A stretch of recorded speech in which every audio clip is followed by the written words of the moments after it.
Shemai Pawb, hello everybody, welcome back to Cymru Views on Wales in the Movies. This month we are reviewing Mr Nice from 2010, starring Rhys Ifans, Chloe Sevigny and David Thewlis.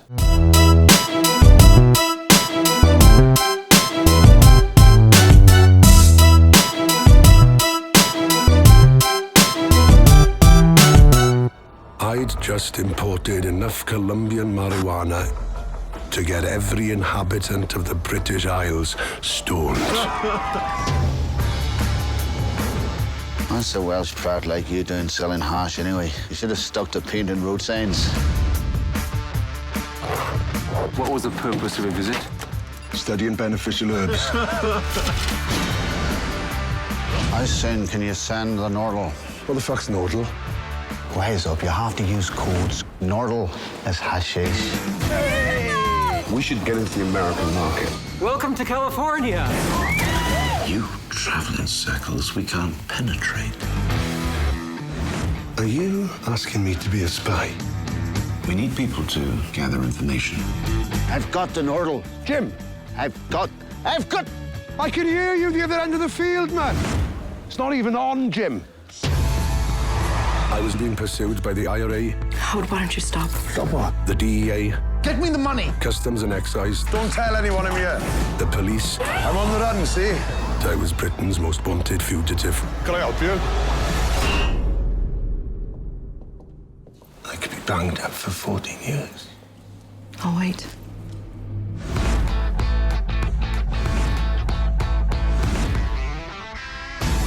This is not a James Bond movie. Well, it certainly feels like it.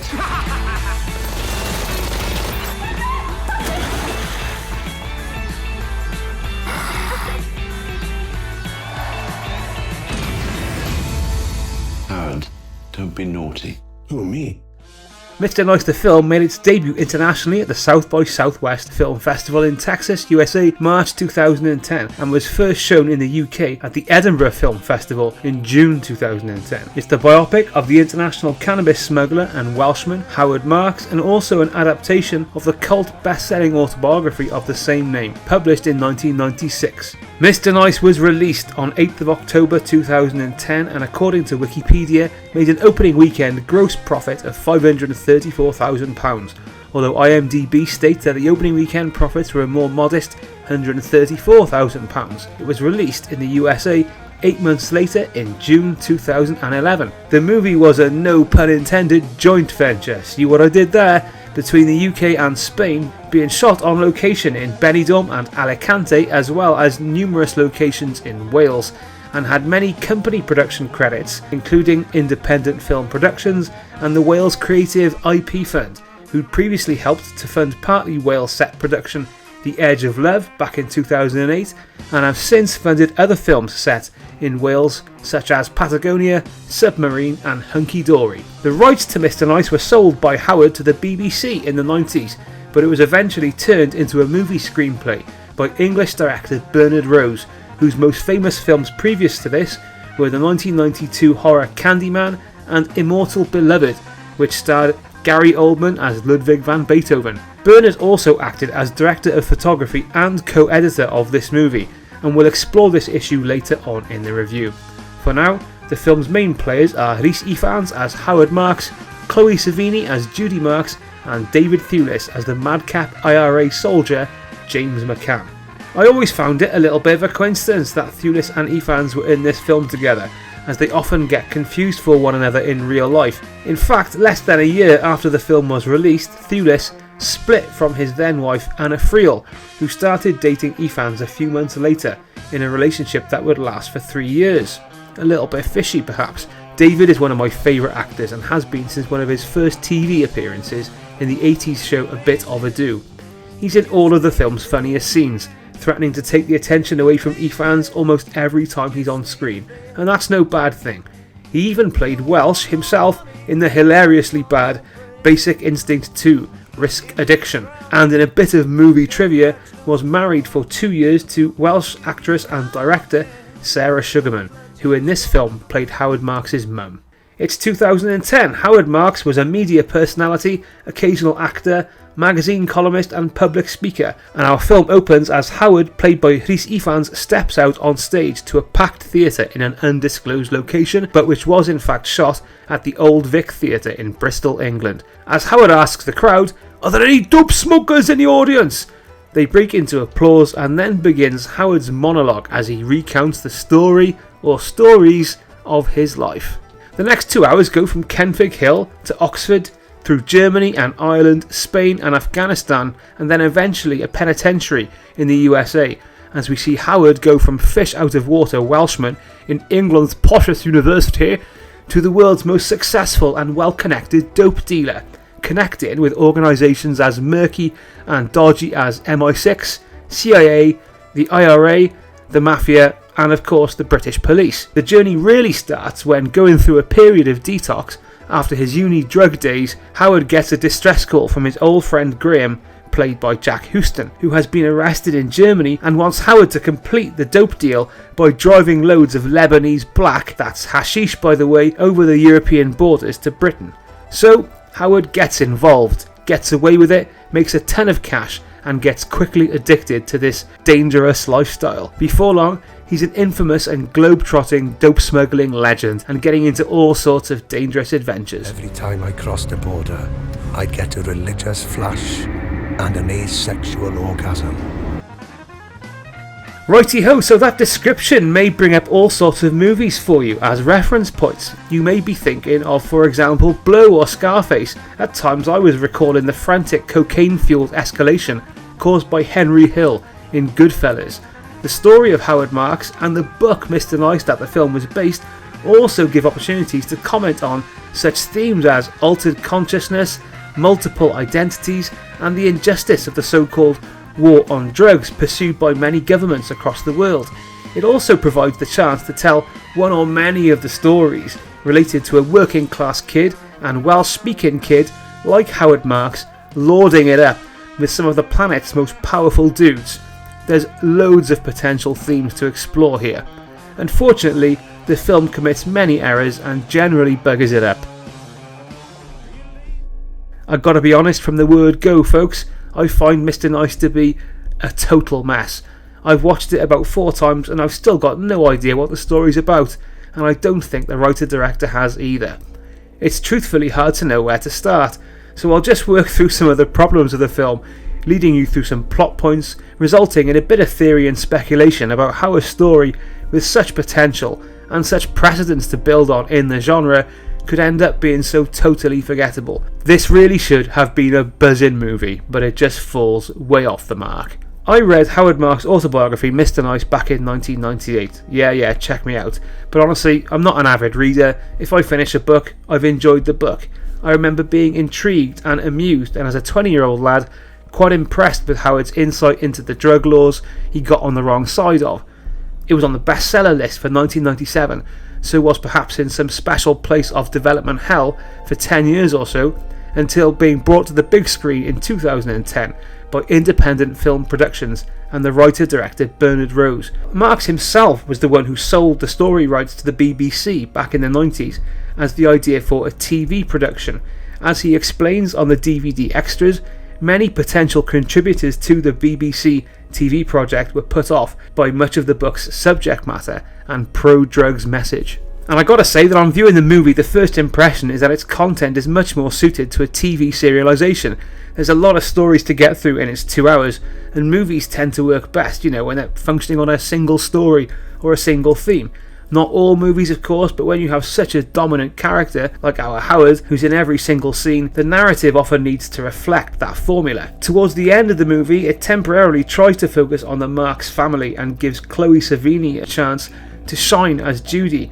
She's okay in the role, but is making the best out of a script that gives her character no depth whatsoever and is just written as a pretty, loyal wife and mum to Howard's jet-setting protagonist. In the DVD interviews, it's hinted at by Sevigny that a lot of her dialogue was dropped due to direction from Bernard Rose being to use a lot of improv in the scenes. So Chloe had learned her lines with a dialogue coach out in the USA, and this left her hesitant to speak up on set. If this is what really happened, I gotta say I feel sorry for her. Actor or no actor, it's gotta be intimidating to affect an accent surrounded by its native users, and to then find that the lines you've practiced are redundant must be bloody frustrating. It's a bit of a bad buzz, as Judy's intro to the film is rather smooth as she introduces Howard to the Japanese board game Go. Now, had the script made a symbolic metaphor out of Go in relation to Howard's future drug empire, which is what I gleaned from the book, then I would understand the inclusion, but as it stands, this scene is just there to reference the book and lend the surroundings a bohemian atmosphere. I'll say at this point that Mr. Nice comes off as something made by a man in middle age trying to be down with the kids, and some of that is just plain embarrassing.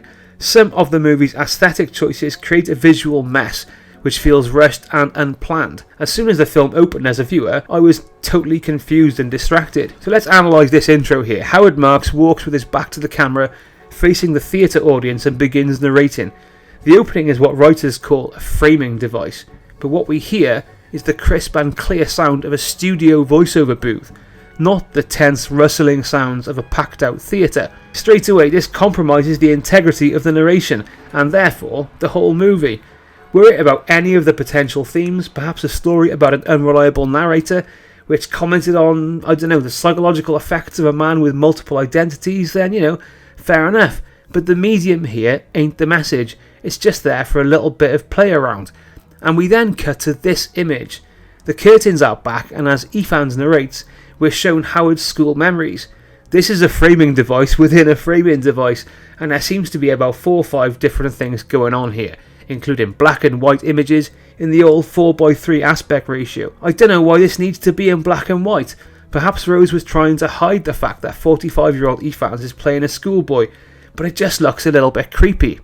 They've made no effort to make the footage look like it's from the 50s. Apart from the lack of colour, the image is perfect.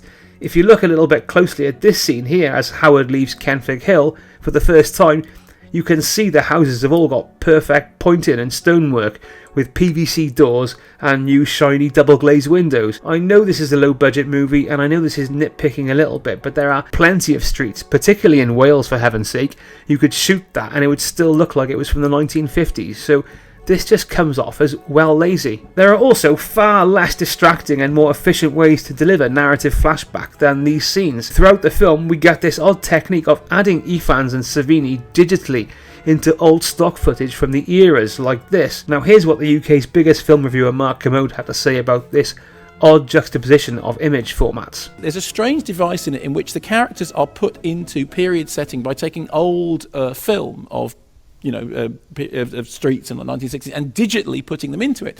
And I genuinely couldn't understand whether the effect of them being digitally placed into the old footage was creaky on purpose in a way that kind of made it look like some strange performance piece. I mean, you think, for example, of Andy Serkis in Sex and Drugs and Rock and Roll, in which the whole thing is staged as a sort of cabaret performance, and they've got those animated sequences that are deliberately unnatural, or whether it actually just wasn't that good. Something that came to mind for me when I was watching Mr. Nice is the movie Private Parts from 1997, which is also a biopic of the American shock jock Howard Stern, and also an adaptation of his best-selling autobiography. It has a reflexive quality which draws attention to the fact that Stern is playing himself as 30 years younger. You're saying I look a little old to be in college. But for this movie, you gotta suspend disbelief. There are no framing gimmicks to verify the flashback scenes, and this casting choice also commented on the movie's central premise, namely that personality and confidence are infectious and could compensate for any lack of physical attraction, or in Stern's case, masculinity. In the case of Mr. Nice, I can't imagine what Bernard Rose is trying to say with these opening scenes. The framing device already placed us in a world of recollection, so I don't know why we need to see such odd images like these. Many successful movies start off with characters in childhood, the point being to establish motivation and set up the themes. But there's no payoff for any of these scenes. Marx was a working class, shy kid who was given the chance to go to Oxford University. An accountable screenwriter gets this backstory out of the way with one line of dialogue in pre-production, and an independent editor is there to tell the director that these scenes add bugger all to the story being told, and here is where we can start to theorise a little bit. I think you're in risky territory whenever you portray individuals who are treasured in some way by the culture particularly if they're still alive or fresh in the memory. I remember reading an interview with Terry Gilliam, the director, about his film Fear and Loathing in Las Vegas, where he was discussing negative critical reaction to the film. His response was that Hunter loved it, and that was the main thing, was a reference to the fact that the author of the original book, Hunter S. Thompson, loved Gilliam's adaptation and became firm friends with Johnny Depp, who was playing him in the movie. It's probably not a total coincidence that Hunter S. Thompson was also a notorious drug user, traveller and best-selling author, whose work and personality took on a kind of legendary, maybe even mythical status in American counterculture. Does this sound familiar? It's no secret that Marx worked closely with Bernard Rose and Rhys Ifans, who was a personal friend, so he obviously had a big input into the script. Marx himself appears quite heavily in the DVD extras and says that he loved the film and watched it about 10 times. He also acted in a cameo role in the Amsterdam Ganja Cafe here, but surprisingly, this has been cut and is available to watch in the deleted scenes only. I say surprising as it's hard not to suspect that Bernard Rose has made a film to please his subject, rather than his audience. If so, it's understandable, but a great shame and a little bit irresponsible. Bernard Rose, it seems, only works with his own scripts, but in this film, not only is he a writer-director, but he's also the director of photography and the co-editor. Okay, so how do I hold on to it? That's an insane amount of responsibility and influence, particularly of a biopic, which is also an adaptation of a best-selling autobiography. Bernard is an anarchist, you know, in the same way, so there is a common denominator between me, Howard, and Bernard, I guess. I don't like to rehearse. I don't like to block anything. I just like to shoot it. No, he's the best. I mean, it's so much fun to shoot with him. You never know what's going to happen. It's really fast. 1, 2 takes. I mean, 2 at tops. Obviously, we've all read the script, and the intention of what's going to happen in the scene is always pretty clear. What I want to do is the first time it happens, I want to have the cameras running and I want to record it. I mean, I've never shot with a director who doesn't even do a safety. You know, it's like 1 take and you're moving on to the next. And he's like, why do it again? You're not going to be better than you were in the first take. And I'm like, no, I will. I promise I will. And then, of course, he's always right. We're both always so much better on the first take. Now, it's easy for me, as the winner of the Best Welsh Language Film in the Fresh Student Media Festival in 2015, sit here and criticise international filmmaker Bernard Rose. But this strikes me as being an unproductive environment to make a feature film serving the mainstream. The film doesn't feel like a positive result of anarchy, but more like the result of ill-discipline or indulgence and lack of creative accountability or collaboration. Ifans comes out well from the deal with a likeable performance as Howard Marks. He's at ease in the role and has good chemistry with both Chloe Sevigny and David Thewlis. The sad thing about Mr. Nice is there's just so many roads the movie could have gone down to portray this character and his life. There are so many themes to the book and the life story of the man. What this film had to do was narrow in and focus on one of them. To encapsulate, it's an auteurist period comedy drama biopic adaptation road stoner gangster caper movie which doesn't seem aware that a story can and should be about something identifiable and relatable. As a viewer, whenever I thought I had gripped onto a theme, I was left frustrated by a contradictory scene which followed it. On 20 minutes, Howard tries marijuana with the film still in black and white. As he takes his first ever drag of weed, the screen is suddenly saturated with vibrant 1960s colour, and we cut to a party, with Howard now the life and soul of the Oxford party scene. As this happened, for a brief moment I got excited and I thought I had a handle on the film. Yeah, we're going to be about how marijuana changed Howard Marks' life, how it helped him become a colourful person and expanded his consciousness. But the film just didn't go there. Instead, this moment is used purely as an aesthetic transition towards colour images in the film. Howard then tries LSD and has a very bad trip that sees him impale his foot on a spike and discover one of his student colleagues dead from an overdose. Just 3 minutes after I thought I'd found some footing in the story, it went off in this weird direction. The tragedy of this young man dying is treated with no respect at all, and has no reason to be in the story, which is so typical of this film.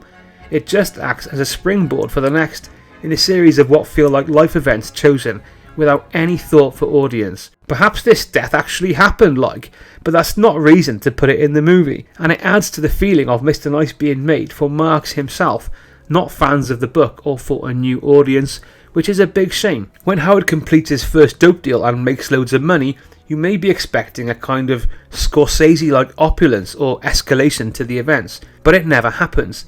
Through the next 90 minutes, it can't find anything consistent to say. 1 minute Howard's a dangerously irresponsible risk addict, the next he's a caring family man, and the two traits don't go together in this film space. Of course, that's not to say that these traits can't go together in a movie character, it's just that Mr. Nice doesn't manage it, and more importantly, it doesn't seem aware that it has to.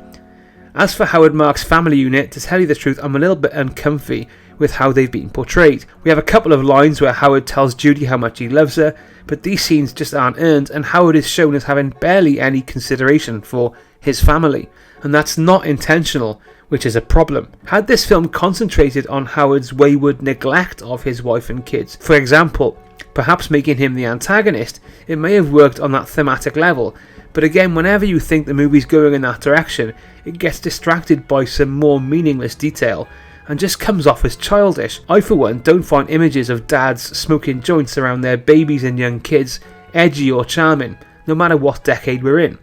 Judy never holds Howard accountable for his actions, instead pledging allegiance to him, despite his selfish and destructive behaviour. This scene towards the end is supposed to be a moment of genuine remorse for how Howard has treated his family, as Judy reveals something about their children in the wake of his arrest. But you can't even hear what the characters are saying. So lazy, and such bad storytelling. Now, in research, I found a couple of newspaper articles which question the treasured status of the man. I'm not saying for a moment that you should necessarily pay heed to these articles. After all, one of them is in the hateful rag The Daily Mail, and is clearly using Judy Marks' issues with her late husband to push an anti-legalisation message. But I'd be lying if I said there were not some points made in the article that didn't ring true for me. And after watching the film, it's hard to avoid the notion that Howard was not a very good father or husband, and I don't think that's the film's intention. Judy Marks herself wrote a book telling her tales of life married to Howard. Now, some may criticise this move, but I can personally empathise the need to tell your own version of events after living all your life in the shadow of such a rampant storyteller. It's also worth noting that the other article I found questioning Howard's reputation was in The Guardian, which was a paper always supportive of Marks in the past and which serialised his autobiography in the 1990s. Is Howard Marks' reputation worth questioning?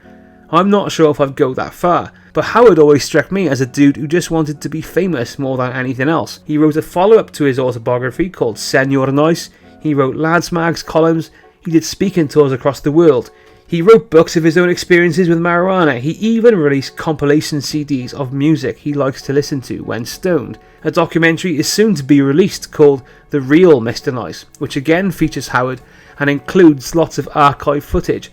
Now, perhaps his death in 2016 has affected the release of the film, because I believe it has faced numerous delays.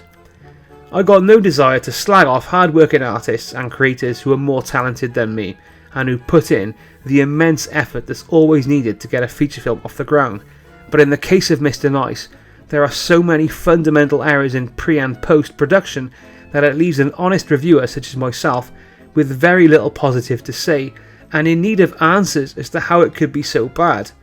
In terms of my own channel, being the only media outlet focusing on Welsh pop culture and particularly film is not always easy, as the story of Wales in the movies is the story of negative stereotyping, cliché, and many missed opportunities, of which this is perhaps the biggest example yet. Howard Marks is a genuine Welsh international icon, a cult hero, such a change from the usual Welsh characters that have had their chance to tell their story on film, and Rhys Ifans slightly touches on this in the DVD extras. Up with him in Spain, there was an interview, and he did an interview for Welsh television, and he spoke Welsh, and suddenly, you know, we had a Welsh-speaking hero that wasn't a singer or a sportsman, and he was in the great tradition of, you know, Welsh roguishness. Finally, you know, our Robin Hood had returned. He's the best thing about the movie. He's likeable and it's hard to see anyone else in the role. People these days moan a lot about films made by committees, but if ever a movie needed a committee and a focus group, it was Mr. Nice. Imagine how good this film could have been with a tight script, better visuals and some disciplined writing with editing, but that's not to say that there isn't some good stuff in it. There are good and very funny scenes and the performances are mainly excellent. David Thewlis constantly raises the standard and helps the film jump successfully sometimes between comedy and drama purely with his performance. we could have been talking about a classic, hilarious movie, but sadly, it just wasn't to be. So Bernie Rose is obviously a very well-connected dude, if not a particularly successful movie director. One of his frequent collaborators is the composer Philip Glass, who's thought to be one of the most important musical figures of the 20th century, and became known for a composition type known as minimalism.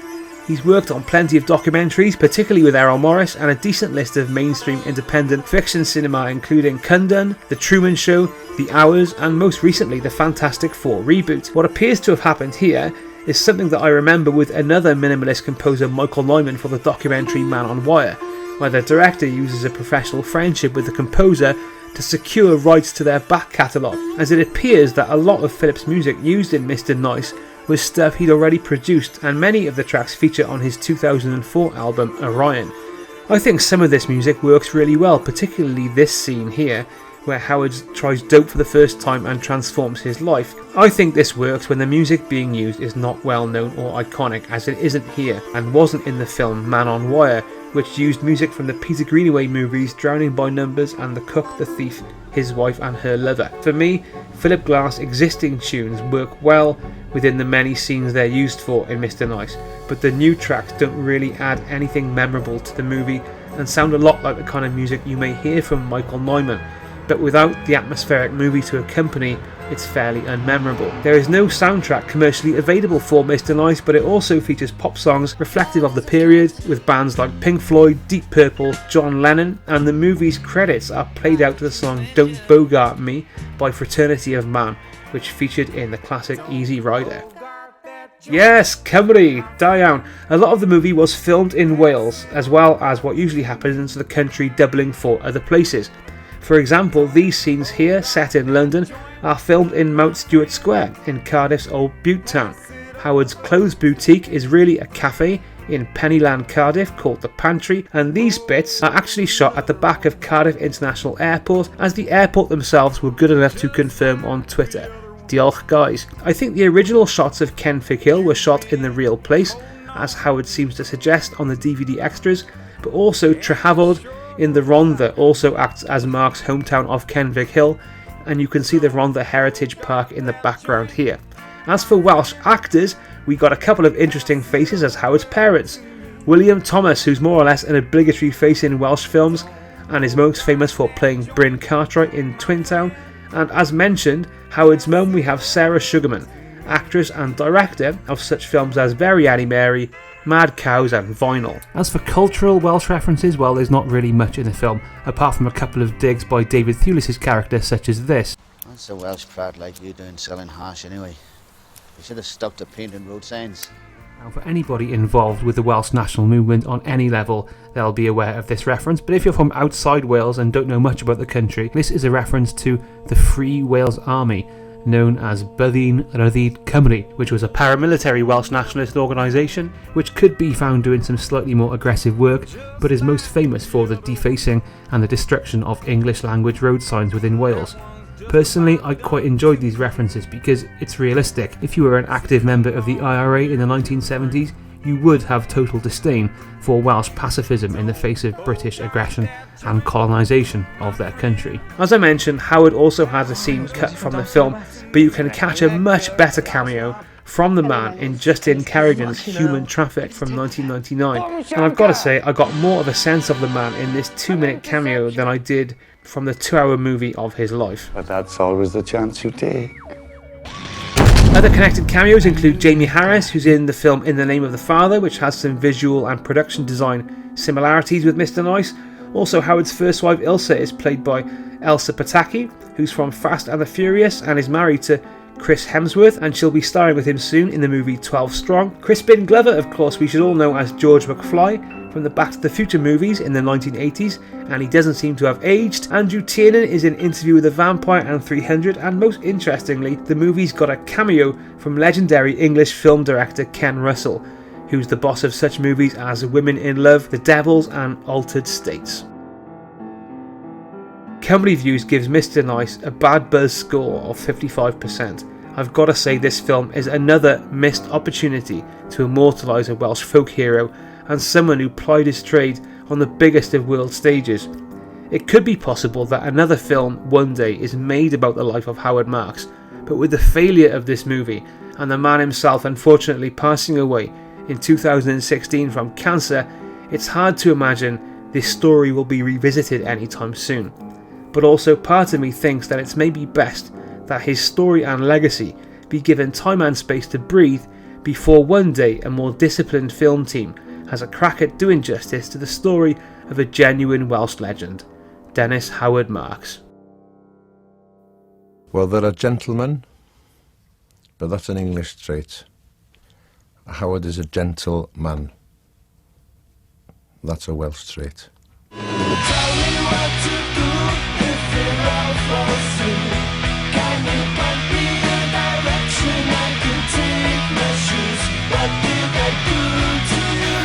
So, as you may have noticed, I've changed up the style and format of Cymru Views for this month. I've taken myself more or less off the camera in the hope of giving you guys a more thorough and fully academic review of all the Welsh films. So Cymru Views will now be going out on the last day of every month with a full Welsh film review, and on February the 28th we're going to be looking at The Englishman Who Went Up a Hill But Came Down a Mountain from 1995. Before then, if you want to check out any of the previous episodes of Cymru Views, you can see links to the videos up here in the screen. And please, if you want the channel to thrive, if you want more people looking at Wales, please tell your mates and your family about Wales in the movies and ask them to check out the channel, because the more people who subscribe, the more people who share and comment on the videos, the more hits this channel gets, and we can demonstrate a demand for more Welsh films, which I'm sure we all want to see. So until then, diolch yn fawr am gwylio, thanks very much for watching, diolch yn fawr am danysgrifio, thanks very much for subscribing, and gweld ti wedyn. I'll see you soon. Ta-ra.